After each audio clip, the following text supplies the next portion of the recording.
ನಮಸ್ಕಾರ ಫ್ರೆಂಡ್ಸ್. ಕೋಲಾರದಲ್ಲಿ ಗುಜರಿ ವ್ಯಾಪಾರಿ ಆಗಿದ್ದ ಈ ವ್ಯಕ್ತಿ ಇಂದು 4,000 ಕೋಟಿಗೆ ಒಡೆಯನಾಗಿದ್ದು ಹೇಗೆ ಎಂದು ಈ ವಿಡಿಯೋದಲ್ಲಿ ಫುಲ್ ಡೀಟೇಲ್ ಆಗಿ ತಿಳ್ಕೊಳ್ಳೋಣ. ಈ ರಿಯಲ್ ಕಹಾನಿ.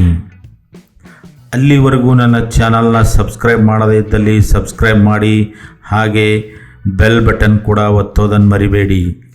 ಈಗಾಗಲೇ ಸಬ್ಸ್ಕ್ರೈಬ್ ಮಾಡಿರ್ತಕ್ಕಂಥ ಎಲ್ಲ ಸಬ್ಸ್ಕ್ರೈಬರ್ಗಳಿಗೆ ತುಂಬು ಹೃದಯದ ವಂದನೆಗಳು. ಬನ್ನಿ, ಈ ಕೋಲಾರದ ಗುಜರಿ ವ್ಯಾಪಾರಿ 4,000 ಕೋಟಿಗೆ ಒಡೆಯನಾಗಿದ್ದು ಹೇಗೆ ಅನ್ನೋದನ್ನು ತಿಳಿಯೋಣ ಈ ಒಂದು ವಿಡಿಯೋದಲ್ಲಿ.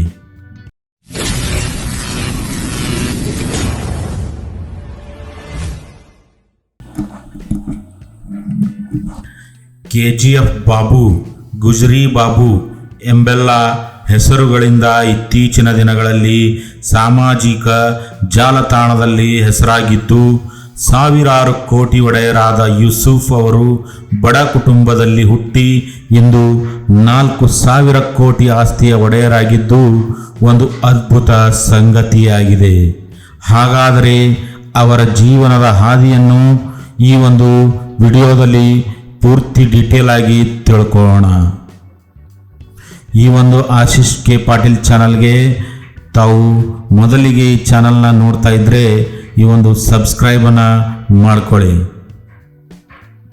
ಸ್ಕ್ರ್ಯಾಪ್ ಬಾಬು, ಗುಜರಿ ಬಾಬು, KGF ಬಾಬು ಎಂದು ಕರೆಸಿಕೊಳ್ಳುವ ಅವರು ಅನಕ್ಷರಸ್ಥರು.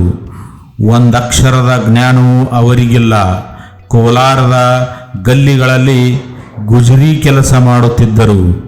ಕೋಲಾರ ಮೂಲದ ಇವರ ಹೆಸರು ಯೂಸುಫ್ ಶರೀಫ್.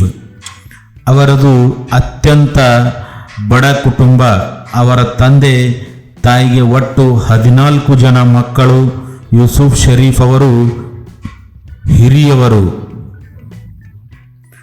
ಸಂಸಾರ ಸಾಗಿಸಲು ಬಹಳ ಕಷ್ಟಪಡುತ್ತಿದ್ದರು. ಅವರದೊಂದು ಸಣ್ಣ ಬೇಕರಿ ಇತ್ತು. ಅದರಿಂದ ಹೆಚ್ಚು ಲಾಭವನ್ನು ಕಾಣದೆ ನಷ್ಟವನ್ನು ಕಾಣುತ್ತಿದ್ದರು. ಯೂಸುಫ್ ಅವರ ತಂದೆ ಬೇಕರಿ ಜೊತೆ ಆಟೋ ರಿಕ್ಷಾವನ್ನು ಚಲಾಯಿಸಿ ಜೀವನ ಸಾಗಿಸುತ್ತಿದ್ದರು. 4ನೇ ತರಗತಿಯವರೆಗೆ ಓದಿದರು. ನಂತರ ಅವರಿಗೆ ವಿದ್ಯೆ ತಲೆಗೆ ಹತ್ತಲಿಲ್ಲ. ಕೋಲಾರದ KGF ಬಳಿ ಸಿಕ್ಕ ಕೂಲಿ ಕೆಲಸ ಮಾಡುತ್ತಿದ್ದರು.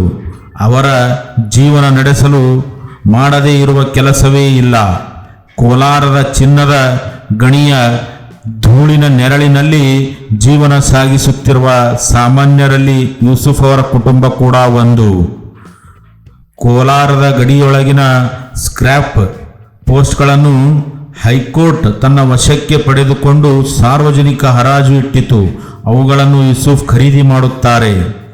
2001ರಲ್ಲಿ ಸುಮಾರು 7 ಲಕ್ಷ ಸರ್ಕಾರಿ ಬೆಲೆಗೆ ಸುಮಾರು 21 ಟ್ಯಾಂಕ್ಗಳನ್ನು ಖರೀದಿ ಮಾಡಿದರು. ಅದಕ್ಕಾಗಿ ತಮ್ಮ ತಾಯಿಯ ಬಳಿ ಇರುವ ಎಲ್ಲ ಆಭರಣಗಳನ್ನು ಮಾರಬೇಕಾಗಿ ಬಂತು. ಅದರಿಂದ 1.3 ಲಕ್ಷ ರೂಪಾಯಿ ಹಣ ಸಿಕ್ಕಿತು. ಉಳಿದ ಹಣಕ್ಕಾಗಿ ಸಾಲ ಮಾಡಿದರು. ಅವರು 2 ದಶಕಗಳಲ್ಲಿ ಸಾವಿರಾರು ಕೋಟಿ ಒಡೆಯರಾಗಿದ್ದಾರೆ. ಈಗ 1 ವರ್ಷಕ್ಕೆ 100 ಕೋಟಿ ತೆರಿಗೆಯನ್ನು ಕಟ್ಟುತ್ತಿದ್ದಾರೆ. 10,000 ರೂಪಾಯಿ ದುಡಿಯಲು ಬಹಳ ಕಷ್ಟಪಡಬೇಕು. ಆದರೆ ಕೋಟಿ ಹಣವನ್ನು 1 ನಿಮಿಷದಲ್ಲಿ ದುಡಿಯಬಹುದು. ಇದು ನನ್ನ ಅನುಭವದ ಮಾತು ಎಂದು ಬಾಬು ಅವರು ಹೇಳಿಕೊಂಡಿದ್ದಾರೆ. KGF ಬಾಬು ಅವರ ಒಟ್ಟು ಆಸ್ತಿಯ ಮೊತ್ತ 4,000 ಕೋಟಿ. ತ್ಯಾಜ್ಯಗಳನ್ನು ಸ್ವಚ್ಛ ಮಾಡುವಾಗ ಟ್ಯಾಂಕ್ ಒಂದರಲ್ಲಿ ಅಂಗೈ ಅಗಲದ ಕಲ್ಲೊಂದು ಸಿಗುತ್ತದೆ. ಅದನ್ನು ಪಾಲಿಶ್ ಮಾಡಿದಾಗ ಕಪ್ಪು ಬಣ್ಣದಿಂದ ಹಳದಿ ಬಣ್ಣಕ್ಕೆ ತಿರುಗಿತ್ತು. ಆಗ ಯೂಸುಫ್ ಅವರಿಗೆ ಅಚ್ಚರಿಯಾಯಿತು. ಅದು ಶುದ್ಧ ಚಿನ್ನವಾಗಿತ್ತು. ಅದೇ ರೀತಿ 20 ಟ್ಯಾಂಕ್ಗಳನ್ನು ಸ್ವಚ್ಛ ಮಾಡಿದಾಗ 13 kgಯಷ್ಟು ಚಿನ್ನ ದೊರೆಯಿತು. ನಂತರ ಅವರು 2002ರಲ್ಲಿ ಹೈಕೋರ್ಟ್ನ ಪ್ರತಿ ಹರಾಜಿನಲ್ಲೂ ಲಾಭದಾಯಕ ವಸ್ತು ಅಥವಾ ಜಾಗಗಳನ್ನು ಖರೀದಿ ಮಾಡಿ ಅವುಗಳ ಮೇಲೆ ಬಂಡವಾಳ ಹಾಕುತ್ತಿದ್ದರು. ನಂತರ ಅದಕ್ಕಿಂತ 3-4 ಪಟ್ಟು ಹೆಚ್ಚು ಆದಾಯ ಗಳಿಸುತ್ತಿದ್ದರು. ಆ ಟ್ಯಾಂಕ್ಗಳನ್ನು ಹಳೆಯ ಕಾಲದಲ್ಲಿ, ಅಂದರೆ ಬ್ರಿಟಿಷರ ಕಾಲದಲ್ಲಿ, ಚಿನ್ನವನ್ನು ಪ್ಯೂರಿಫೈ ಮಾಡಲು ಬಳಸುತ್ತಿದ್ದರು. ಚಿನ್ನವನ್ನು ಕಾಯಿಸಿ ಸೂಸಿ ಅದರ ಮೂಲಕ ಶುದ್ಧ ಚಿನ್ನವನ್ನು ಪಡೆಯಲಾಗುತ್ತಿತ್ತು. ಗಣಿ ಕಾರ್ಯ ಸ್ಥಗಿತಗೊಂಡ ನಂತರ ಈ ಕೆಲಸವೆಲ್ಲ ಸರ್ಕಾರದ ಪಾಲಾಯಿತು. ಇವುಗಳನ್ನು ಹೈಕೋರ್ಟ್ ಹರಾಜಿಗೆ ಇಟ್ಟಿತು. ಚಿನ್ನದ ಕಲ್ಲುಗಳು ಟ್ಯಾಂಕಿಗಳಿಗೆ ಅಂಟಿಕೊಂಡಿತ್ತು ಮತ್ತು ಕಪ್ಪು ಬಣ್ಣಕ್ಕೆ ತಿರುಗಿತ್ತು. ಈ ವಿಷಯ ಯಾರಿಗೂ ಗೊತ್ತಿರಲಿಲ್ಲ. ಬಾಬುರವರು ಟ್ಯಾಂಕ್ ಕ್ಲೀನ್ ಮಾಡುವಾಗಲೇ ಸತ್ಯ ಗೊತ್ತಾಯಿತು. ಬಂಗಾರ ಸಿಕ್ಕ ಸಮಯದಲ್ಲಿ ಮೈಸೂರಿನಲ್ಲಿ ಅವರ ಹೆಂಡತಿಗೆ ಹೆಣ್ಣು ಮಗು ಜನಿಸಿತ್ತು. ನಂತರ ಬಾಬು ಅವರು ಫ್ಯಾಕ್ಟರಿಯನ್ನು ಖರೀದಿ ಮಾಡಿದರು. ಇದರಿಂದ ಅವರಿಗೆ 3 ಕೋಟಿ ರೂಪಾಯಿ ಆದಾಯ ಲಭಿಸಿತು. ಇಂದು ಯೂಸುಫ್ ಅವರು 10 ಹಲವು ರಿಯಲ್ ಎಸ್ಟೇಟ್ ಉದ್ಯಮಿಗಳಿಗೆ ಓನರ್ ಆಗಿದ್ದಾರೆ. ಕೋಲಾರದಾದ್ಯಂತ ತನ್ನ ಸಮಾಜ ಸೇವೆಗಳಿಂದ ಮನೆ ಮಾತಾಗಿದ್ದಾರೆ. ಇಂದು ಅವರು ರಾಜ್ಯದ ಕೋಟ್ಯಾಧೀಶ್ವರರ ಸಾಲಿನಲ್ಲಿ ಒಬ್ಬರಾಗಿದ್ದಾರೆ. ಆಗಸ್ಟ್ 27 ಭಾನುವಾರದಂದು ಬೆಂಗಳೂರಿನ ರಸ್ತೆಯ ಮಧ್ಯದಲ್ಲಿ ಒಂದು ಕಾರನ್ನು ಪೊಲೀಸರು ತಡೆಯುತ್ತಾರೆ. ಯೂಸುಫ್ ಶರೀಫ್ ಅವರು ಅಮಿತಾಬ್ ಬಚ್ಚನ್ ಅವರ ಅಭಿಮಾನಿ.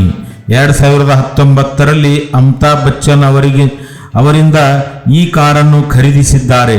6 ಕೋಟಿ ಬೆಲೆ ಬಾಳುವ ಈ ಕಾರು ಈಗಲೂ ಅಮಿತಾಬ್ ಬಚ್ಚನ್ ಅವರ ಹೆಸರಿನಲ್ಲಿದೆ. ಇದನ್ನು ಬದಲಾಯಿಸಲು ಒಪ್ಪದ ಯೂಸುಫ್ ಶರೀಫ್ ಅಮಿತಾಬ್ ಬಚ್ಚನ್ ಅವರ ಹೆಸರನ್ನೇ ಕಾರಿನ ಮಾಲೀಕರಾಗಿ ಉಳಿಸಿಕೊಂಡಿದ್ದಾರೆ. ಇದು ಅವರಿಗೆ ಹೆಮ್ಮೆಯ ವಿಷಯ. ಅವರ ಬಳಿ ಫಾರ್ಚುನರ್, ಆಡಿ, ಬೆಂಜ್ ಕಾರುಗಳಿವೆ. ಬೆಂಗಳೂರಿನಲ್ಲಿ 2 ಭವ್ಯ ಬಂಗಲೆಗಳಿವೆ. ಒಂದೊಂದು ಬಂಗಲೆಯು 30-40 ಕೋಟಿ ಬೆಲೆ ಬಾಳುತ್ತದೆ. ಅವರೊಬ್ಬ ರೌಡಿ, ರಿಯಲ್ ಎಸ್ಟೇಟ್ ದಂಧೆ ಮಾಡುತ್ತಾರೆ ಎಂಬೆಲ್ಲ ಅನೇಕ ಆರೋಪಗಳಿವೆ. ಆದರೆ ಕೆಲವರ ಪಾಲಿಗೆ ಅವರು ರಿಯಲ್ ಹೀರೋ, ಬಂಗಾರದ ಮನುಷ್ಯ. ಬಹಳಷ್ಟು ವಿದ್ಯಾರ್ಥಿಗಳಿಗೆ ಯೂಸುಫ್ ಸ್ಕಾಲರ್ಶಿಪ್ ವ್ಯವಸ್ಥೆ ಕಲ್ಪಿಸಿದ್ದಾರೆ.